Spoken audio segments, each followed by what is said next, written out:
12. So, this is one of the more technical classes. It was very hard to make slides for this, but hopefully you will learn a lot from it. So meet Chicken Little. He likes conspiracy theories. So before he said the sky was falling, poor guy. And now he has a new conspiracy theory. And this theory is the hens are different, the hens are different, the hens are different. What is going on here? I'm not sure what he means. But I think he means the ends are different. But they look the same, right? N. Yeah, what's the big deal? So, we're going to examine his new conspiracy theory because we have to make sure he's not, right. So, when you say N, we're going to say this word. And when you say N, try to figure out where your tongue is touching in your mouth. You don't actually have to push it onto the roof of your mouth. Try to push it onto wherever your tongue touches when you say N. So say sing, sing. And right when you say N, try to push your tongue a little bit harder into wherever it's touching. And where did it touch? Where did it touch when you said sing? Right here in the back of your throat. Do you feel that? Sing. Yep. Okay. So now we're going to go on to the next word, and this is the word ranch. Now, right when you say N, wherever your tongue touches, push your tongue into that area hard. And figure out where your tongue is touching when you say N in ranch. Ranch. So where did it touch? Ranch. Right there in the middle. At the top of the roof of your mouth. Right there near the dead center almost, but not quite. So now press your tongue, same thing, right when you say the N in end. End, end, end, end. Where did your tongue touch? Well, hopefully, and if you are a native English speaker, you will have said something like this. Right there, end, somewhere up along that bump. Right there behind your front teeth. So, basically, there are 3 types of N, at least, in English, and we all pronounce them differently using a different part of our mouth, a different part of our tongue.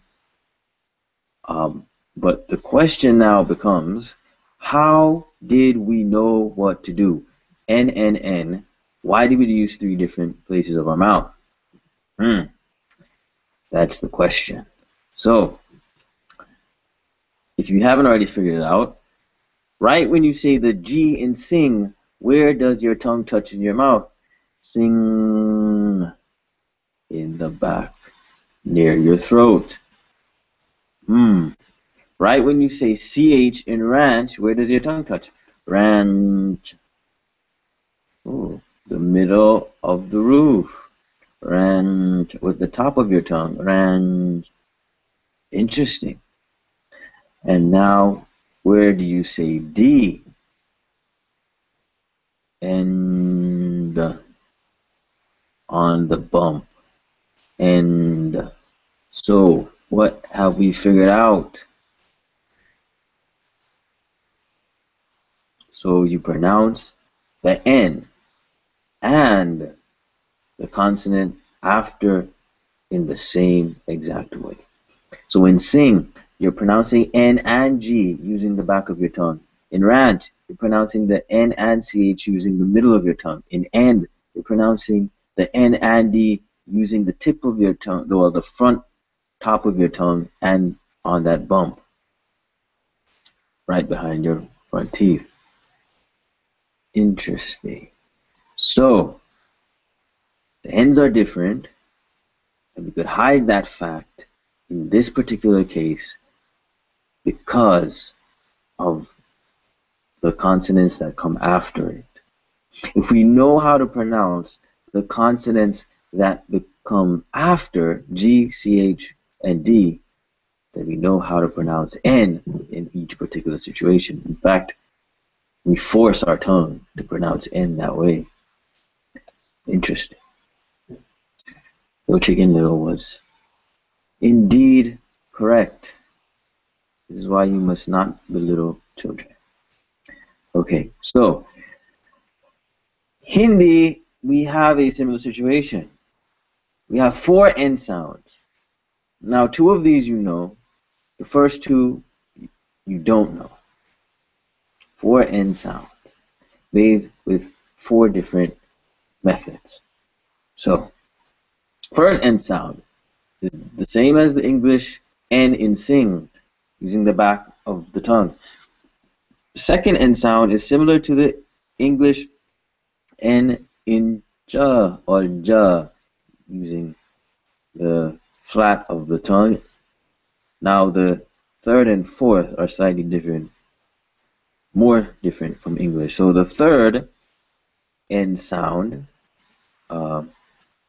which I think we talked about this already, but no one actually pronounces it this way anymore. But theoretically, the third N sound is made with the tip of the tongue behind the bump.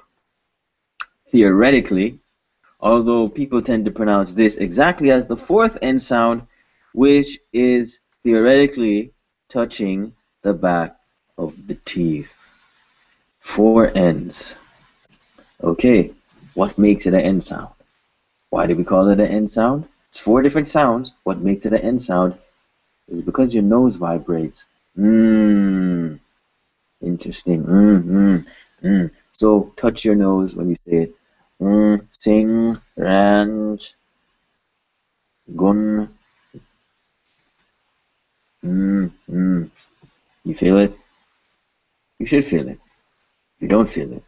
Either you don't have a nose, or my feet is being watched by aliens. Okay, so these are called nasal consonants because nasal means nose. So they make your nose vibrate. That's why we call it an N sound. It makes your nose vibrate. Chicken Little has another message that there is one more hen.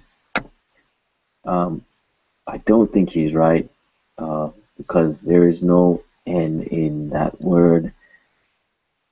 But hey, maybe he means M. And if you say camp,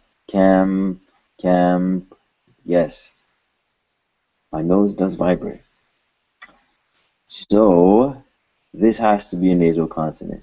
My nose vibrates, but this time, instead of making the sound with my tongue, I made the sound with my lips, using the same method as P. Interestingly, camp. P, I use my lips. And so, we've discovered something about English we didn't know.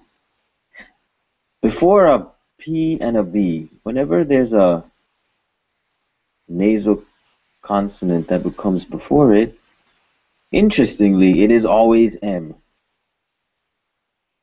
Now, that's interesting. Why? Because we're making a nasal sound with both of our lips closed, which we know is M.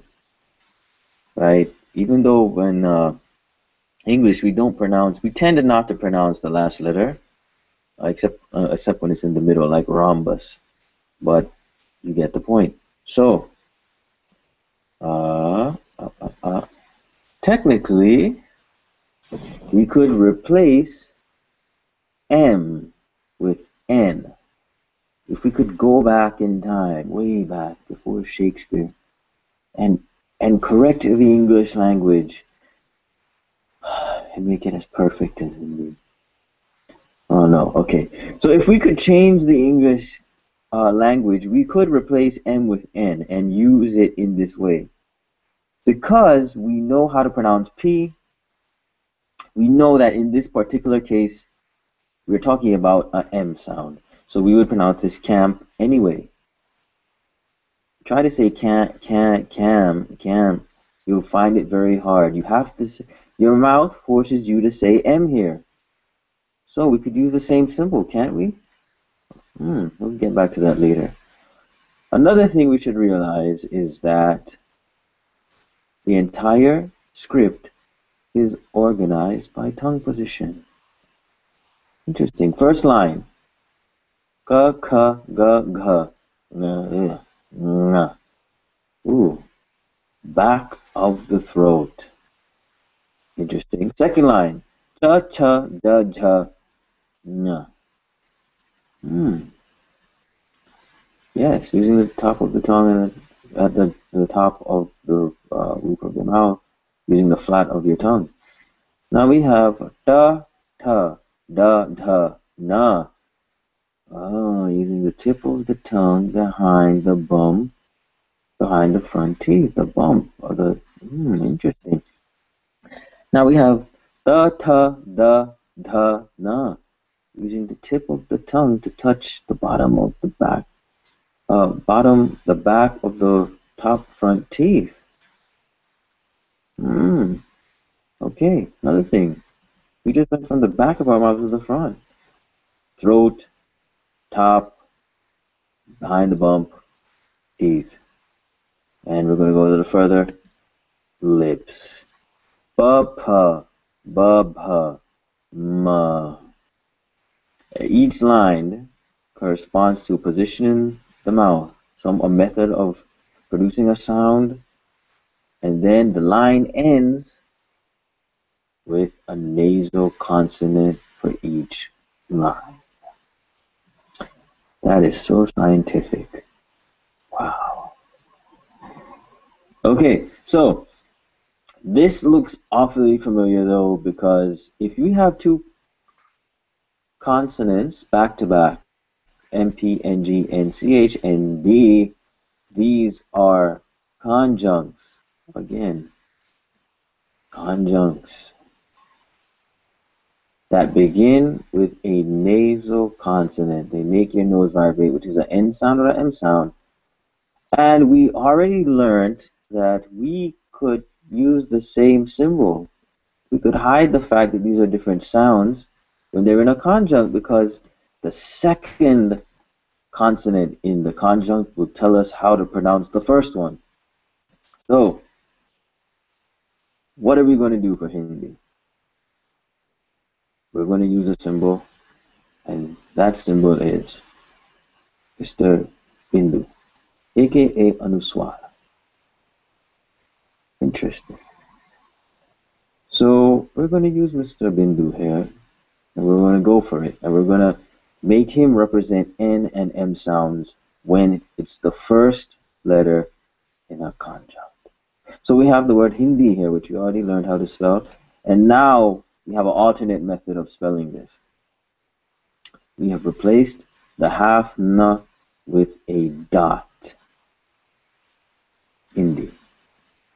Now that is interesting. We have the word anda here, and we have replaced the half na with a dot. Anda. Oh, that's interesting too.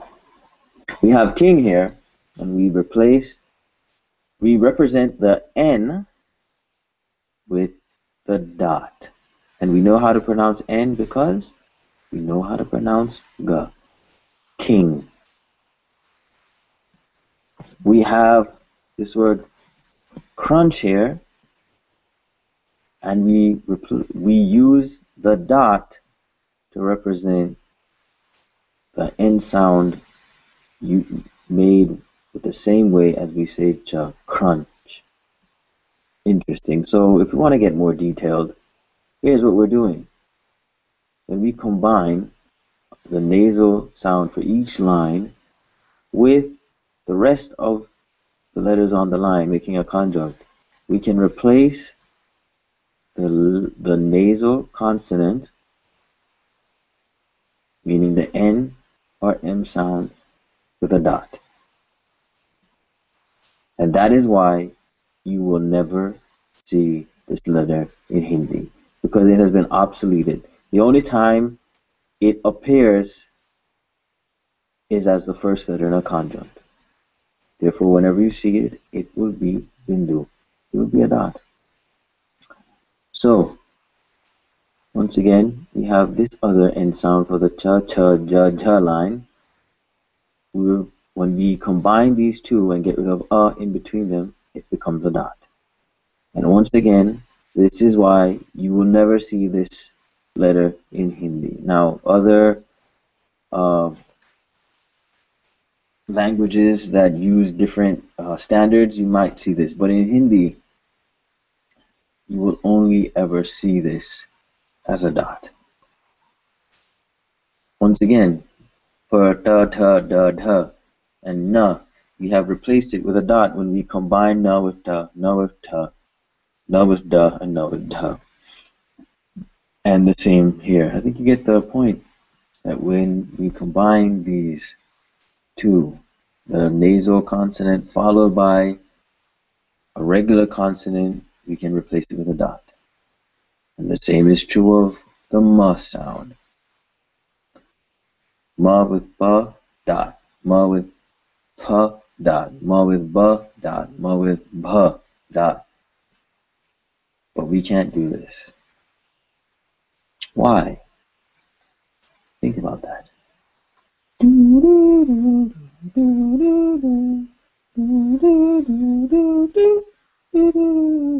Okay, so if you notice that na and pa, they are not the same line. One is made with the tongue touching the teeth.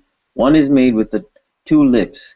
We cannot combine these, because when we combine them, we need to know how to pronounce the first one based on the second one. So we can't mix and match tongue positions, ways to pronounce. We can't. Lips and teeth, they just don't match. So we can't do this. So, a nasal consonant can only be joined to other consonants on the same line. This is a direct result of what we talked about in the very beginning. Same line, it becomes a dot. But be careful. Mr. Savdhan India, what do you want to tell us now? That we are reading in a different order. Thank you. What order might that be? So before, we normally read left to right, magar, and sometimes you read top to bottom and left to right, like kripa, kram. You see the re is underneath the ka, the ra is underneath the ka, and the ma is underneath the r. So kram, sharm, and in one case we actually read backwards, which is only for a, the imatra. So pita. But now we're reading from bottom to top. Oh, thank you very much. We're reading all directions. So now we have su, we're going down, and then to pronounce the N, we have to go, oh, the dot. Sundar. Now we're reading bottom to top. Andar. And then now we're reading backwards. He. Oh, now we have to do the N because the N is joined with the D. Hindi. You see? Bottom to top. Okay. So how do we say this?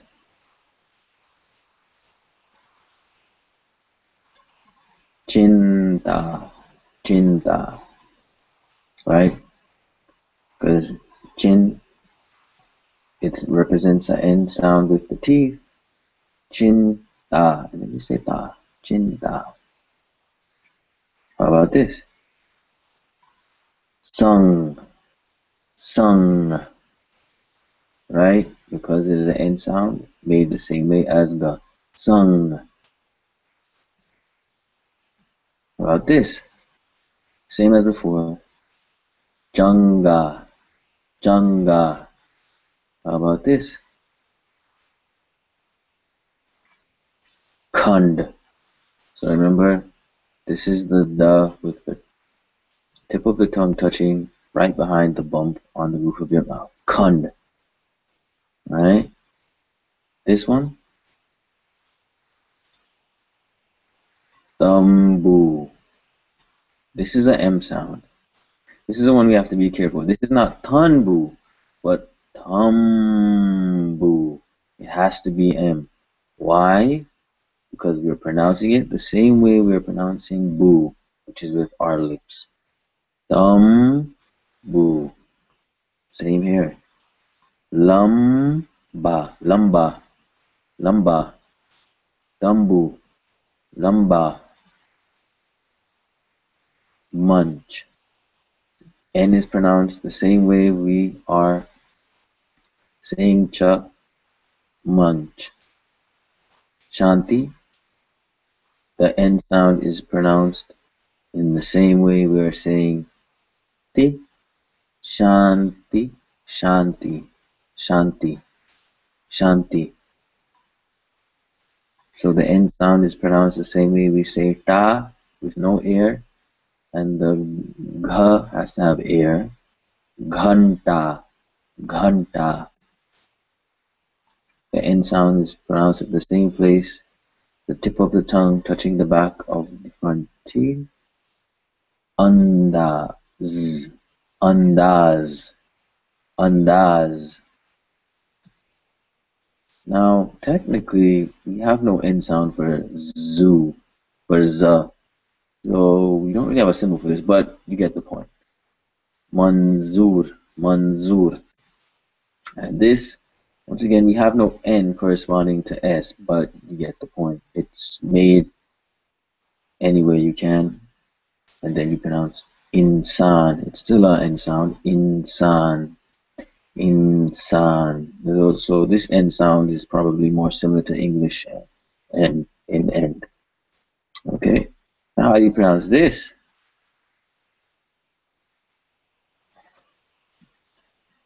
Well, here we have to be careful. Be careful. Be careful. Why? Because this cannot be, I'm actually doing that. This cannot be an N or an M sound. Why? Because we only use the dot to represent an N or an M sound in conjuncts. That's what we're talking about. So in this particular situation, it's at the end of the word. Sabdhan. Be careful. So, what is this? Why are we doing this? This is not what we just learned. Because we're not trying to get rid of a here. There's nothing after it. This cannot be a conjunct. So, what is this?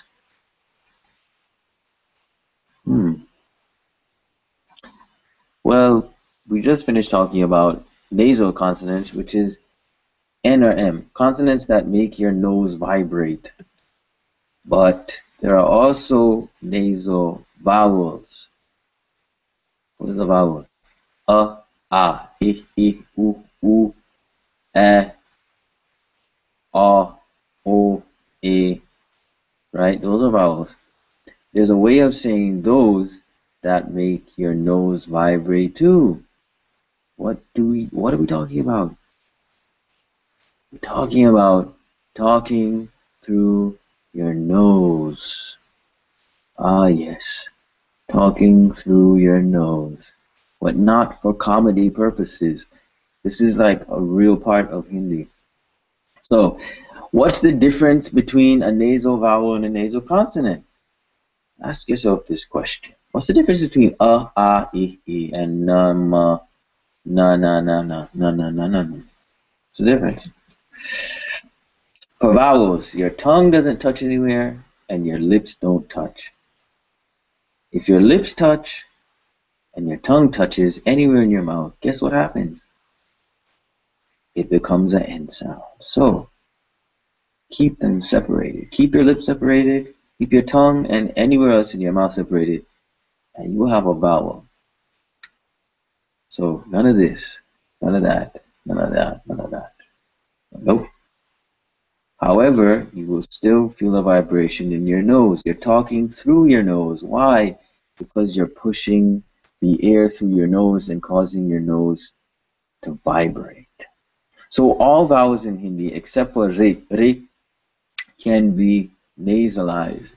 It can be said through the nose. And this is the symbol that we normally use. It's a moon with a dot. ChandraBindu. Moon and dot. So let's practice. We have the regular vowel on the left, and then we have the vowels through your nose on your right. So say the first one. Ah. Now say the second one. Ah. So if you want to make sure, if you can't hear it, just lightly touch your nose and you should feel the vibration for the second one, not for the first. If you feel on the first, you're saying it wrong. So, ah and ah, ah. And just keep practicing this over and over until you can basically decide what you want to say. Ah, ah, ah, ah. First one, ooh. Second one, first one, ooh. Second one, Do you feel the vibration? Do you hear the vibration? You should. A. Is the first one. Second one, E. A. E. Very interesting. A. First one. E. Second one. Now we get to the short vowels. So first one is uh. Second one, uh, uh, uh, uh, uh. Right? First, uh, uh, uh. Second one, uh, uh, uh. Speak through your nose. First one, e, e, e, e. Second, e, e, e, e. Remember, there's no N here. We're just making our nose vibrate, talking to our nose. E, e, e. So, E versus E. This one, first one, ooh, ooh, ooh. Second, mm, mm, mm, mm, mm. You should naturally be able to try to talk through your nose. Hopefully you can do that. So, sometimes due to space constraints, meaning there's something on the top line, we are forced to use who? Mr. Bindu. So we're going to use Mr. Bindu in some cases to represent a nasal vowel. Now that's interesting because earlier we were using Bindu only to represent N as the beginning of a conjunct. So what do you think that means? Well, we'll get back to that. So these three, first we're going to discuss the rules. So when there is a nasalized vowel, we use the moon with the dot. However, if there is already something else above the line, there is no space, then we can use the dot only. This is the rule. So, remember, this has nothing to do with N and M right now. N and M are only represented by the dot in a conjunct. Okay. So, how do you pronounce this? First one, E, E, E, E. Second one, E, E, E, E. Do you hear it? Do you feel it? So the first one should have no vibration, E. Second one, vibration, E.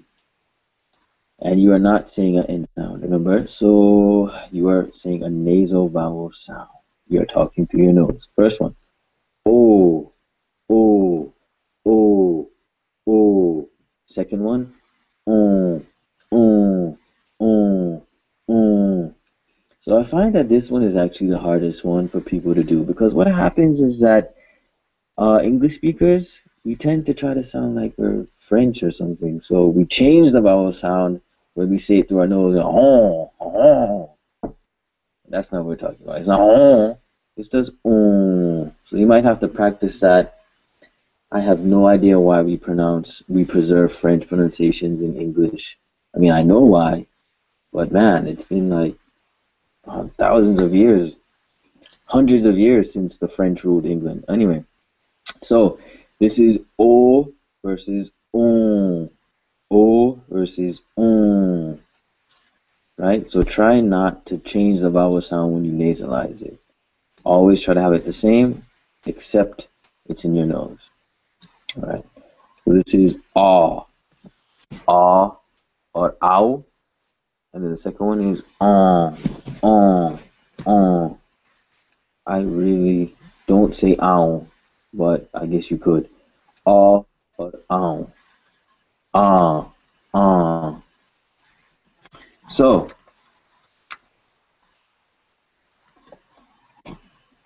take one break for 1 second.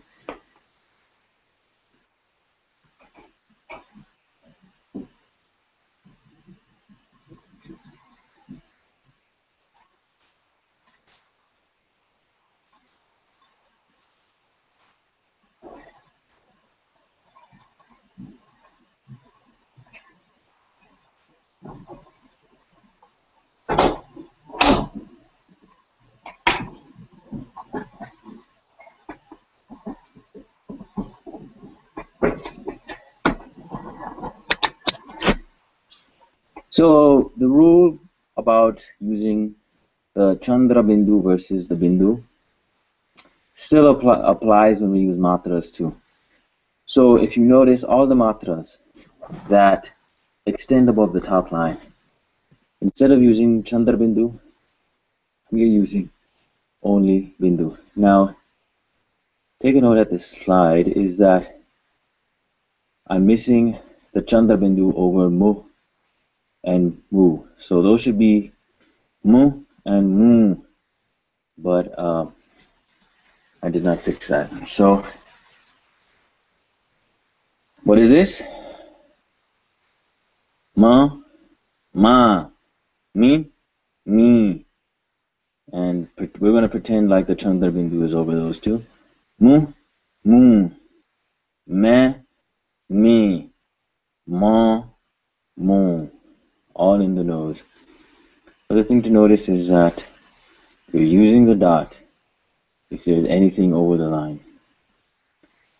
So basically, if the ChandraBindu doesn't fit, then we must use just Bindu by itself. Okay, so let's practice. First one, may, right? May. And second one, may, may. First, may, may, may. Now this one is going to be a little bit difficult if you're using your hands over your nose, because when you say the M sound, M is a nasal consonant, you're going to feel vibration in your nose. But when you say A, you shouldn't. May, may, may, may, may. And then the nasalized, the what's on the right, me, me, me, me, me. You should feel it in your nose. First, meh, meh, meh, meh. Then what's on the right? Meh, meh, meh, meh, meh, meh. So first, meh. Second, meh. Hear the difference? Very good. What's on the left? Ha, ha, ha. What's on the right? Ha, ha, ha. Very good. What's on the left? Kyo, kyo, kyo, kyo, kyo, kyo. What's on the right? Kyon, kyon, kyon, kyon. Once again, we're not saying N at the end. We are just putting it through our nose. Kyon. Right. And of course, why not? It changes the meaning of words. So, kaha is said. However, kahan is weird. I have a funny story about this. One time, someone asked a man, "Ab kaha se hai?" "Ab kaha se hai?"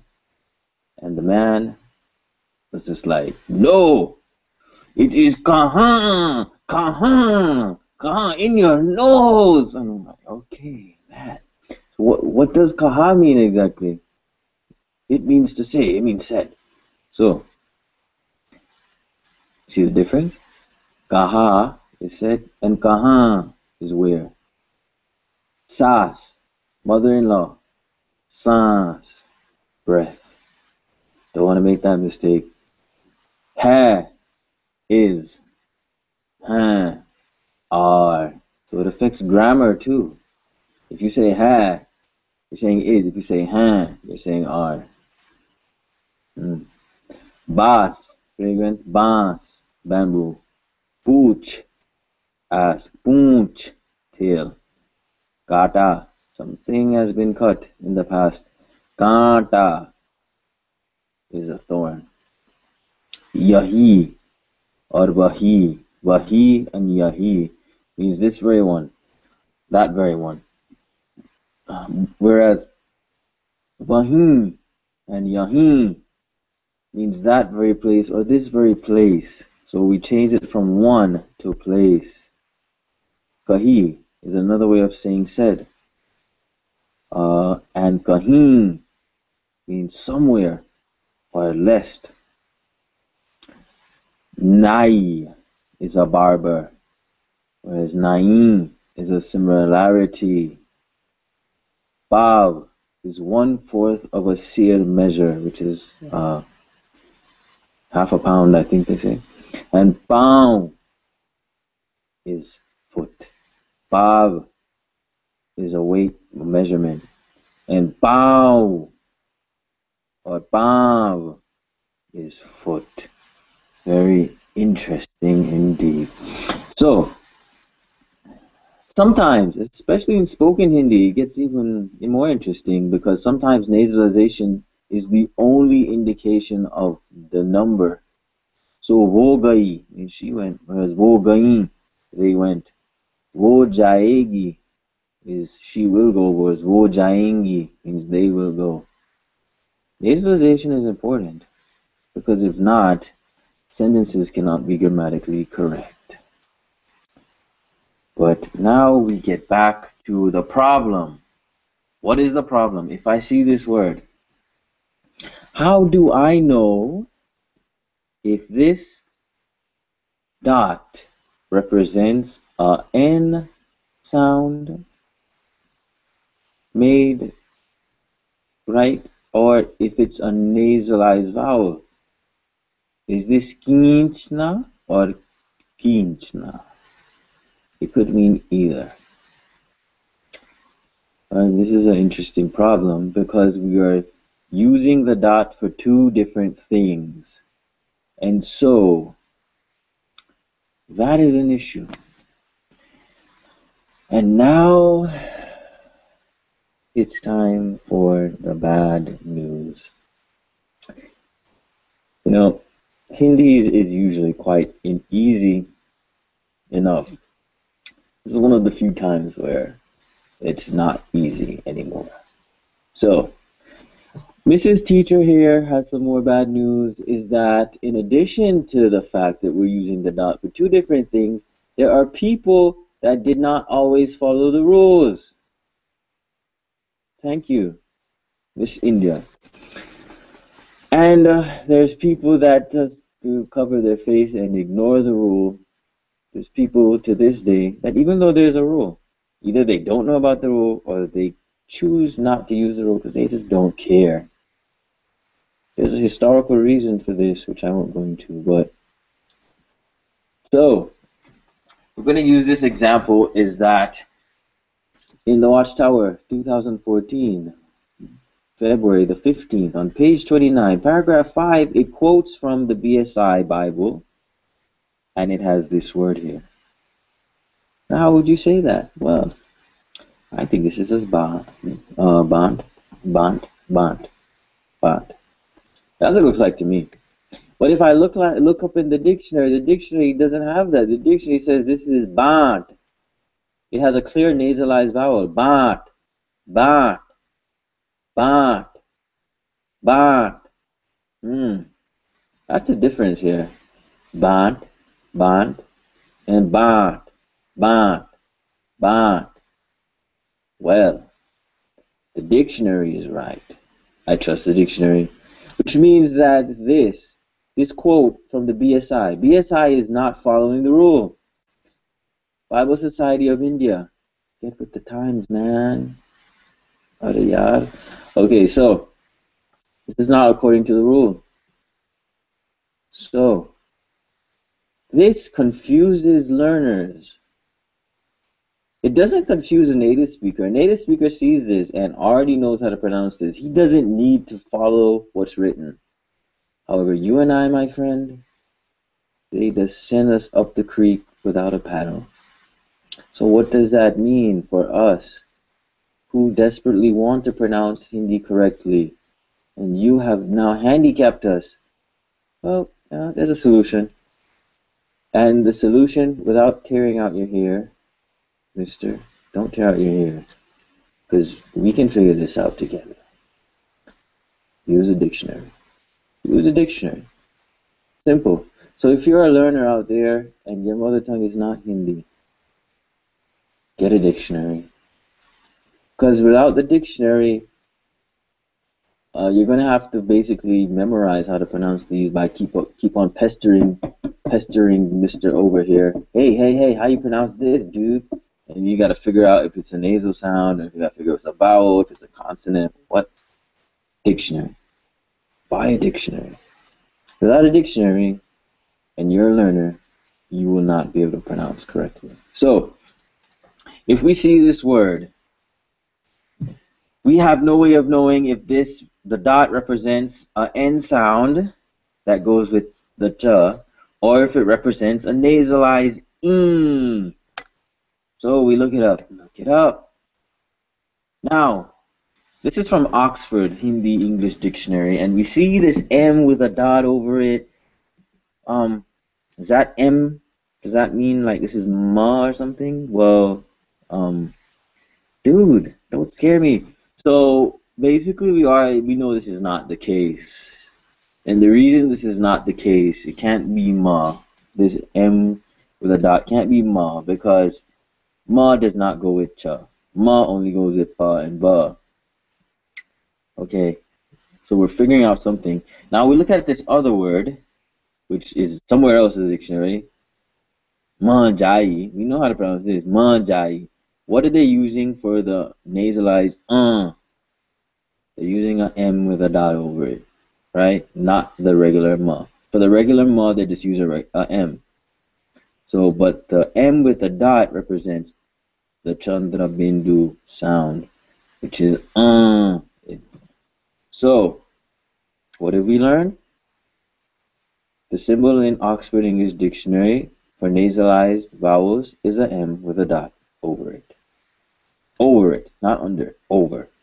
So, right here, we know that this is not E with a N after it. It is in your nose, not eem or anything like that. We figured out the notation for Oxford English. Unfortunately, Oxford English Dictionary, the one I have, Hindi to English Dictionary, it does not tell you what this means. You just have to figure it out, and we just figured it out. The N with a dot over it means put it in your nose. So, Prabhat Dictionary now. Completely different notation. So we look up the word Kinchna, which we know how to pronounce it. But if we're looking it up, we see a tilde with na. That tilde in this context just means that you just add na to some previous uh, entry in the dictionary. So now we look up the previous entry, which is keen. Now this will tell us this has KHEEC, but the double E has this tilde mark over it. It's not doing the wave, but we got to figure out what this means. Don't pull your hair out, dude. Don't pull your hair out. So we look in the front of the dictionary, and we see double E with tilde is a nasalized form of E. So this is E. So Prabhat Advanced Dictionary had some common sense, and they told the learner that the tilde means nasalized vowel. So that's what this means. This is kinch. So now if we go back, kinch, and then we add na, kinch, na. Simple-ish. So a practical Hindi English dictionary has this, which is I and two dots with a line over it. And if we look in the front of the dictionary, they too explained what this means. So the I with two dots means long E, and then the line over it means a horizontal line mark over the body of a vowel symbol represents its nasalized form. So it is a nasalized vowel, means in your nose.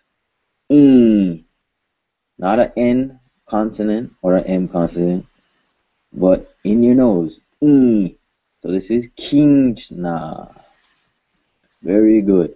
So every dictionary we use has a different notation, but it should tell me if it's any good at all, if it's a N or an M sound or a nasal vowel. And that is basically true. However, if you don't know Hindi yet, then we have to come. There's something else you should know, is that nouns, adjectives, and verbs will change their forms, because we have to change their forms to make it grammatically correct. And what that means for you is that you won't be able to find it in a dictionary. It's something that you're gonna have to get used to. And so I didn't go through this in the regular class because it's just a lot of information. But we're just gonna look at a little bit of this. So adjectives that end in a. What's in the dictionary is the form that ends in a. Mhenga is in the dictionary. Uncha is in the dictionary. But what's not in the dictionary is when we have to change it. The unchi or unche, those will not be in the dictionary. So if you see unchi, unche, if you know it's adjective and you know it ends in a, you can guess. Look up uncha, because the ending can change to e or a, right? And same with bayan, bayin. You will not find the last two in the dictionary, only the first. Right? A can change to E or A. If it's a feminine noun and it's pluralized, they'll add A to the end. So what you will find in the dictionary is the form without the A, which is maize. But you might see printed maizing. Same with dua. But also if the noun ends in an E, then E becomes Ia. And so the form that's in the dictionary is the non-plural form, which is Kumari. But Kumariya, you won't find that in the dictionary. You just kind of have to know that if it ends in Ia, it's possible that the real word is Kumari. So learning grammar becomes interesting, important to learn pronunciation when you want to find things in the dictionary. Or you just want to find things in the dictionary in general. Learning grammar is important. So if I see this, which is this actually was printed, I just have to know that This is plural of kumari, which they have shortened the e to I and added ya. So this is nasalized in the nose. Ya.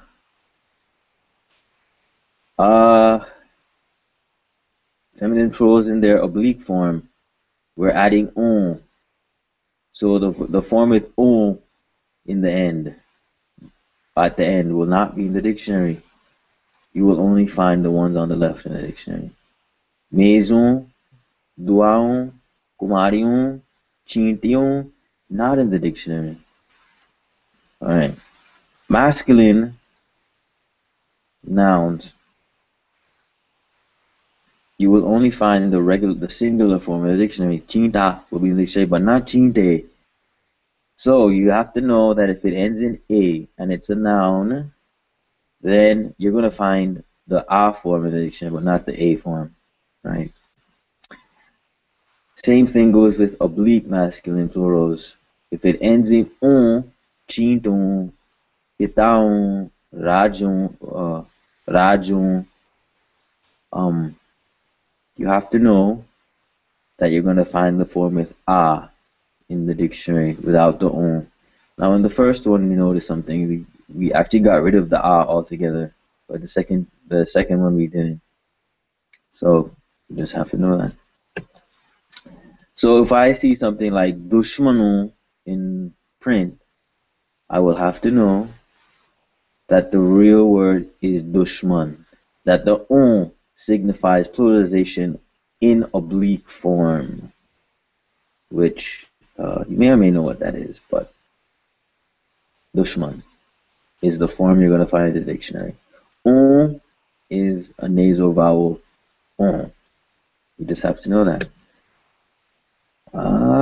These are also dictionary form verbs. The ending will change. Bunchna, bunchni, bunchne.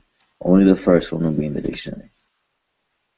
So if you have something like this, photo खींचनी hai, you're not going to find खींचनी in the dictionary. Only खींचना. Grammar, once again. Sometimes you'll find only the root, the verb stem, which means the form of the verb without na. You're not going to find it in the dictionary. You have to know it's a verb, and you're going to look up punch na in the dictionary, not punch. They took off the na. Same with ja. It's actually jana in the dictionary. So if you see something like sinch sakte hain, you have to know that sinch is a verb. So the form you're going to find in dictionary is sinch na. Once again, verbs, they can take other forms. The general present form, punchta, punchti, punchte, punchtin. Now, you're not going to find those in the dictionary. You're only going to find punchna. So if you're looking at the pronunciation, you have to know to get rid of the ta, ti, te, tin, and add on na. And that's what you're going to find in the dictionary. Verbs in their past forms, you're not going to find those in the dictionary. Puncha, punchi, punche, punchin, laya, lai, lai, lai, lai, lai. Those are not in the dictionary. Only lana and punchna are in the dictionary. You just have to know. So if I see something like punchai, now this e should be suspect to me at the end. So I know that this is I figured out this is a verb. Take off the e, add na, and that's what I'm gonna find in the dictionary. Right? So I look this up in a dictionary. And what do I see? Lo and behold. Lo, we have this ChandraBindu. So what does that mean? And then we have U followed by M with a dot over it. It means that this is not in fact an N, but is really a nasal vowel. Bunchna, bunchna, So, verbs in their future forms. Not going to find those in the dictionary. Punchunga, punchunge, punchungi, sorry. Punchunge, punchengi, punchoge, punchogi. You're not going to find those in the dictionary, only punchna. So familiarize yourself with the endings that change for grammar. So if I see this word here, sungega, sungega, I should have to know that this is in the future form. It's sung plus ega. So we're going to add back the na on to find the dictionary form. Look it up in the dictionary, and we find that it is in fact supposed to be a ChandraBindu. Thank you. So now it is a nasalized vowel, sungna. Bear with me here. I know this is a bit much, especially if you don't know Hindi grammar yet. But this is the kind of stuff you're going to do. And when you learn grammar, it's going to help you find stuff in a dictionary. So I would suggest you start learning grammar as soon as possible. Learning the grammar will help you learn the pronunciation. So Hindi is not perfectly phonetic. The dot is one of the few cases where we just don't know. We have to look it up or memorize it. So once again, verbs in the subjunctive forms will not be in the dictionary.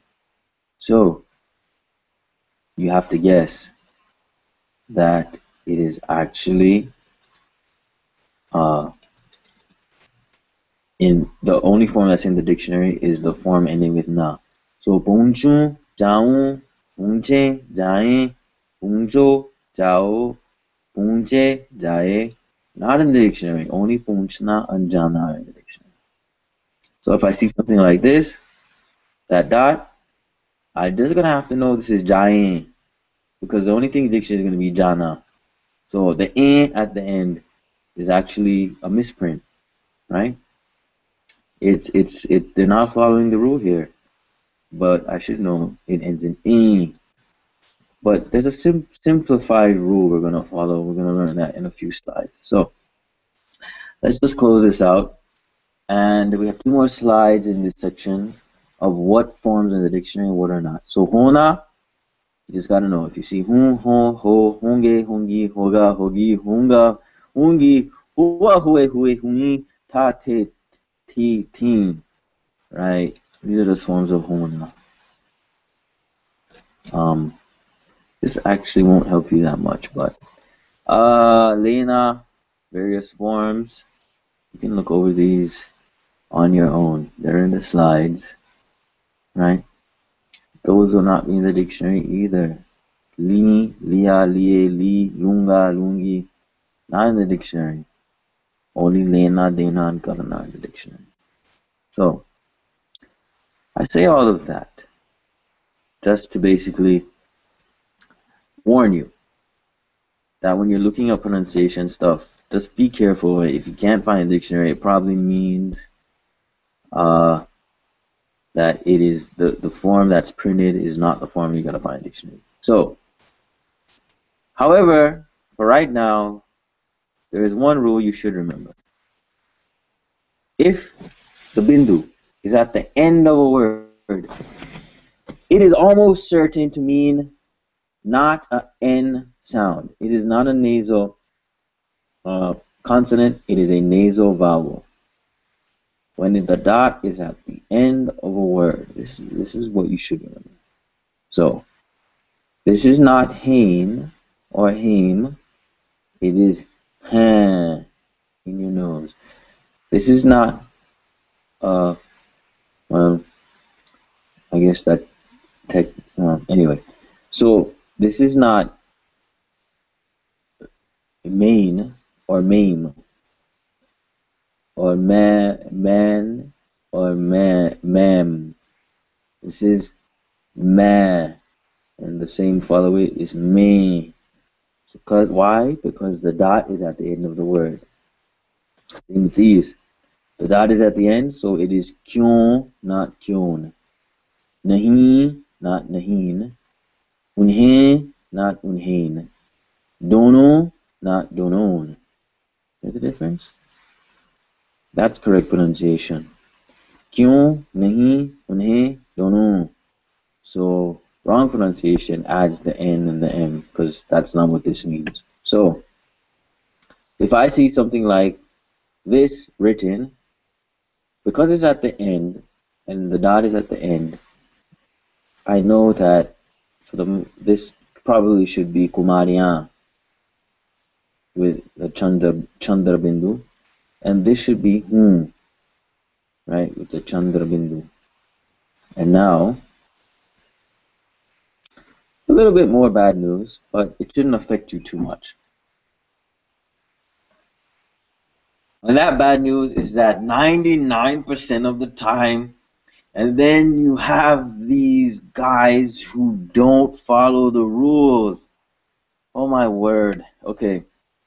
So occasionally, very occasionally, this is like something that should not be done. The dot can be used at the end of a word to represent M, represent ma. If you see someone doing this, please write them a letter and tell them like it is 2000 and whatever. I don't know when you're reading this. It is 2000 and whatever. Please stop. Change your stuff. Correct it. Because we should not be writing ma with a dot anymore at the end of a word. So occasionally, I've only seen this once, to be honest. And if you did not know what was going on, it would throw you off. But like I said, you should really not see this unless you're reading old stuff where people just didn't follow the rules. Daku. Okay, so how do we pronounce this? Jang in your nose. Jang. How about this? Jang in your nose. Jang. This is clear. How about this? If you said Gambhir, I want to ask you a question.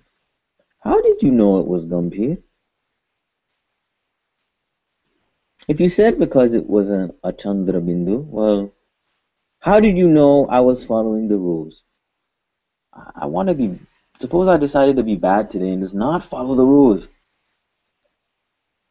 How would you know how this is pronounced? Dictionary time. So we look it up in the dictionary, and this is indeed a M sound. So this would be pronounced Gambhir. Gambhir. Next. How do you pronounce this? I shall remind you once again that I might not be following the rules here. You cannot trust me. I am your enemy. Especially if I'm a native speaker, I have now become your enemy because you don't know what I'm writing. So we look it up in the dictionary and yep, it's an N sound. So this is Gandagi. Not Gandagi, but Gandagi. Right here. Here we go again. Boy, oh boy. Dictionary. Now we look up in the dictionary, in Oxford at least, and we see this N with the tilde over it. And remember, Prabhat dictionary was using the tilde to be nasalized. Does that mean this is nasalized? No, because every dictionary is different. So we got to look in the front of the dictionary. Look in the front, skim through the front, and we skim through the front. Oh, Sabtan is back. Dude, stop scaring me. And we see this N right here. We know that sound. And they're representing it with the N with the tilde over it. Nah, right? Oh, sorry, nya. So na, na. So that's what it's the end of the tilde is that N that goes with cha and cha and ja and cha. So in Oxford, only for Oxford, the N with the tilde over it is just regular N that goes with ja. So this is actually conjure, not conjure, no conjure here, but conjure. Alright, so how do you pronounce this? So here is actually the original problem we're talking about is we don't know if this is a nasalized vowel or this could be an N sound. So this could be hot, or haunt. Look in the dictionary. And finally, my friend, we have found this is a nasalized on. So this is actually haunt. The whole thing is nasalized. Haunt, haunt, haunt, haunt. Your nose should vibrate. This is a long lesson. I need some more chai, but I'm not going to get up again. So, how do we know what this is? Dictionary. And this is indeed a nasalized on. So this is John, John. Dictionary. No need to say dictionary. So the N with the dot over it, what is that? Look in the front of the dictionary and we see this is the symbol for the N sound that goes with k, g, and g. This is indeed an N sound. This is a conjunct. So this is singar, not singar, not singar, but singar. Happy? Don't pull your hair out. You just have to memorize a little bit. You know, it's not really that big of a deal. Just memorize. It will come in time. So, conjunct exceptions. The last one we're going to discuss is when we have ja. Take away the and combine it with the N sound that goes with ja. We get this thing, which looks like a ja, which we decided to use a sword on, but it is what? Actually pronounced ja. It's an exception. It's pronounced ja, even though it's ja combined with an N that goes with ja. Alright? It's pronounced gya. Gya. At least by Hindi speakers. Now, Gujaratis pronounce this different. So, be aware of that. If you hear some funny Angya or something, I can't remember right now. Or Thai. So, this is pronounced in Hindi Gyan. Gyan. Gyan. This is pronounced in Hindi Agya. Not Anagya, but Agya. Agya. It's an exception. Agya. I didn't go over this in class either, but this wouldn't be a full video if I didn't go over it here. So if you want to know more, you can stay on. If you don't want to know, you can stop and take some headache tablets or do some exercise, do prayer, meditate on why Jehovah created the various languages at the Tower of Babel, why he did this to confuse mankind. It's okay. Those will be gone soon. So, did I do that? This is what we're going to talk about now. So, in poetry, in your songbook, oh lovely songbook, words that end with na and are Persian or Arabic in origin, the na can become actually ChandraBindu. What do I mean? So in the songbook we see Is Jahan ka har gham. Jahan, if you look it up, may not be in the dictionary, but what you will find is Jahan. What do? We changed the na into a ChandraBindu, which made the ah sound in your nose. It made a nasal consonant. Is jahan ka har gham. Next line. Elan or elan. Get rid of the na, turn it into ChandraBindu. Elan kare kaun? Main. Okay. So next line, we change Jan into Jan. So if you're trying to define the songbook, you have to know this. This is actually from Urdu poetry. It is because when you want to have a line of poetry that is a certain number of beats, it makes it very convenient to nasalize. Plus it's cool. So Yehovah ki khatir jan nisar. Instead of Yehovah ki khatir jan nisar, Yehovah ki khatir jan nisar. Oh, so sweet. Band, zuban in the dictionary is zuban. Because it's Persian. Notice the P, notice the P. Elan has a A. That means Arabic. Band zuban, which I don't want. Next is Zameen has become Zameen. So Gati is Zameen. Next line, Yaqeen has become Yaqeen. Yaqeen. Nyai hai Yaqeen. Third line, Asman has become, oh, you don't know how to pronounce that yet. We'll get to that next week. Awesome. Jhumo e Asuman. And Javan has become Javan. Boodhe phir Javan. Boodhe phir Javan. Next.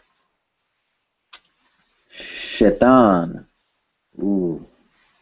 That has become Shaitan. Tode Shaitan ka Goma. Okay, so you see that? That's poetry. Poetry. We can take Persian Arabic words and treat them preferentially. Why? History, my friend. History. Don't ask questions. Alright, so if a nasal vowel comes right before the following letters, you will usually also hear a distinct N-M sound. So this is the first question that a careful reader will ask. If I am pronouncing this word, Chand, Chand, Chand, I hear an N, Chand, Chand. And I heard this guy over here, when he said moon, I heard an N too. Why? Well, it's an artifact of the human body. Whenever we say a nasalized vowel in front of these letters, these are called voiced because your throat vibrates a lot. Anyway, not really important. But whenever you pronounce a nasalized vowel in front of these, what you will actually hear is also an N sound. So in addition to the nasalized vowel, you will hear a short N sound. So chand, not chand. Chand is actually wrong because people actually say chand. Poonji, poonji, you will hear an N. Andhi, you will hear an N. Jayenge. So I think this is where people get the misconception that this is actually an N, but it's nasalized, followed by an N, because we'll get to that in a second. Then sambhal, sambhal, you will hear an M. Danda, danda, you will hear an N, even though it's not part of the script. Why? Well, basically because it's hard to do it any other way. I read this long paper. Basically, it's the correct way to say it. When it's in front, when a nasalized vowel comes before g, gh, dh, dh, dh, and ba, these are all voiced. You will hear a N, which this paper is by Manjari Ohala, I think that's some kind of European name. So they're calling epenthesis, which is a big word for we stuck it in there, even though it's not in the script. And why? Physical constraints of the vocal tract, meaning it's easier to say it that way, right? So that's why people will always say chand. Chand, not chand. Chand. No, that's hard to say, but easier to say chand. So you will hear nasalized vowel followed by N. Does that explain your questions? If you have any further questions, just ask. Thank you very much.